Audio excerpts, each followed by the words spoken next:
male sex demons. We'll start to explain the various type of demons that one now create in this reality and how it's created. We start with the male sex demon, where masturbation is used, the so-called innocent process of dumping your seat on your hand, utilizing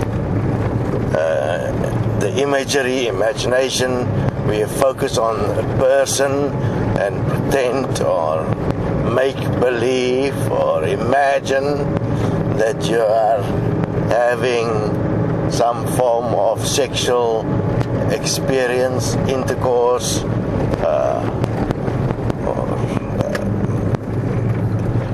the intercourse with the person. Normally the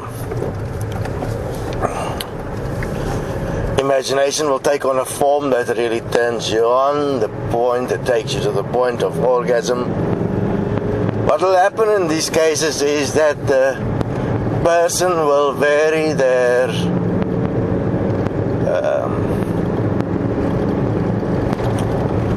masturbation buddies, or focus on just one, and then eventually start to become possessed, obsessed initially, interested in having a relationship, and normally the start of the relationship must be sex. Obviously, when the female give in to the sex, the experience is not going to be equal to the masturbation. The male is going to become very angry because it was less than the imagination. Will then see the woman as cheap or as a whore and would dump her immediately because his fantasy wasn't fulfilled. He will then ignore her, seek out a new imagination masturbation buddy to guide him to orgasm. It's like a guiding system. And then the same thing will repeat. Then he'll attempt to have physical contact, physical intercourse with the person. But then if that do not occur or do occur, either way, eventually the person will move on. In some cases, though, the obsession or the possession will continue to a form of rape. If the person starts raping, they will find a certain level of satisfaction within their demonic possession, and the chances of becoming a serial rapist becomes quite great, quite big. So, first of all, never imagine something that you are not willing to fully take responsibility for, and never imagine something that you do not understand how it actually functions. The first objective of the physical is to teach you, and there is no morality or right or wrong in the physical in the way it teaches you. It's going to take you to a lesson that you'll never forget. But because you're in space-time, what you've done cannot be undone. So if you have misappropriated your energies from the perspective of attempting to dominate or control another, abuse another through your imagination, that point of self-forgiveness must be absolute to stop the point, and you have to change and prove it, and that will take time. Once you are rejected by your peers because of your sexual indiscretions, then it becomes quite a long road to get back to acceptance. So,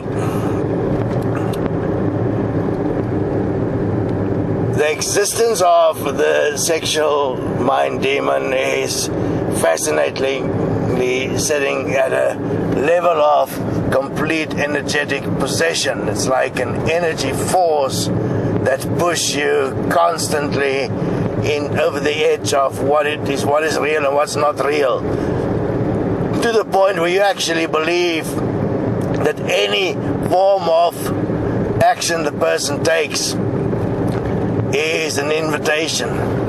Obviously, some women are stupid enough to like the kind of attention that obsession gives, and will deliberately, full of spitefulness, invite the demon closer, and so create a rapist. And then they blame the male when they were actually the creator through their indiscretion in the way they were invitingly allowing the possession to exist. Those women will, though, also end up in a life where they will never have a stable relationship, because they'll never be able to reach intimacy, because their tendency to create obsession in others so that they can control them through their obsession and will be too big, and they normally will not have a physical relationship with somebody, but just a control relationship to keep the obsession going, because within the obsession they get their energetic payback or payoff. All of this, obviously, within the context of the sexual demon, is to do with energy.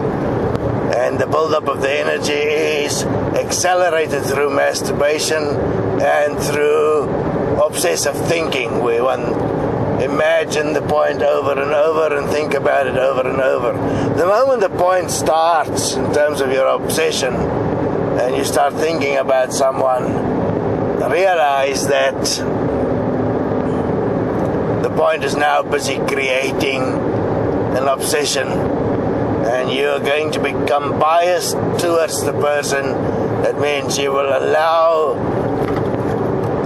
some form of continuous connection, because there is, now I'm talking about both male and female, because there is a connection formed, and two people are necessary for any form of obsession. Two people are necessary for any form of possession. Even if you are not in direct contact with the person and you're only in contact through consciousness. If you are presenting yourself to be something and the person forms an obsession around you, like for instance in the cases of famous people, the payoff, the payback is an energetic one, and it doesn't necessarily come from, say, the famous person. It comes from other people that obsess or want to be like the famous person. So in that, you create like a community entity that is based around the image of the famous person, and so the energetic payoff comes out of that community entity. You'll have like a whole group of women, for instance, that will want to be like a famous girl, like Lady Gaga, and you'll have those that masturbate or obsess or stalk the Lady Gaga symbolism, and their energetic payoff doesn't come from Lady Gaga direct. It comes from all those that want to be like Lady Gaga. So it's really a messy, energetic experience within the context of this demon. The point is, though, that the one that created the image, like Lady Gaga, will be the primary responsible one in the conclusion of this game, while everyone else that stood as the image would be like in the image and likeness of God, because Lady Gaga is acting like a god, and therefore they will have a similar responsibility in their context. But being like, for instance, Lady Gaga cannot reach self-realization this life at all, because of the nature of the actions they have taken, and what they have taken responsibility for was to create demons, and these demons is going to feed. So if you have a Lady Gaga demon, or a sex demon, the outcome of these things become very unpredictable, because it happens in the moment of the choices you make, because you believe you have free choice. You don't really have it because you have consequence and choice. So you're free to have the consequence you would like to face or work with, but you don't have free choice. So you're not in fact in control of your imagination. You are in control of the type of consequences that will follow in your life. Suggest you study the Desteni process. Suggest you study an equal money system.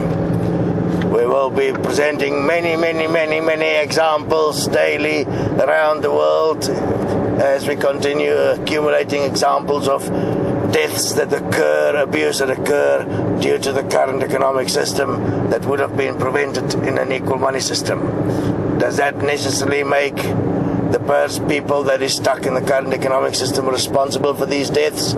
Certainly it does. That is the principles of the law of karma. The law of karma is the law of retribution. That is the law that everybody actually lives by. That is why when somebody harms you, you want payback.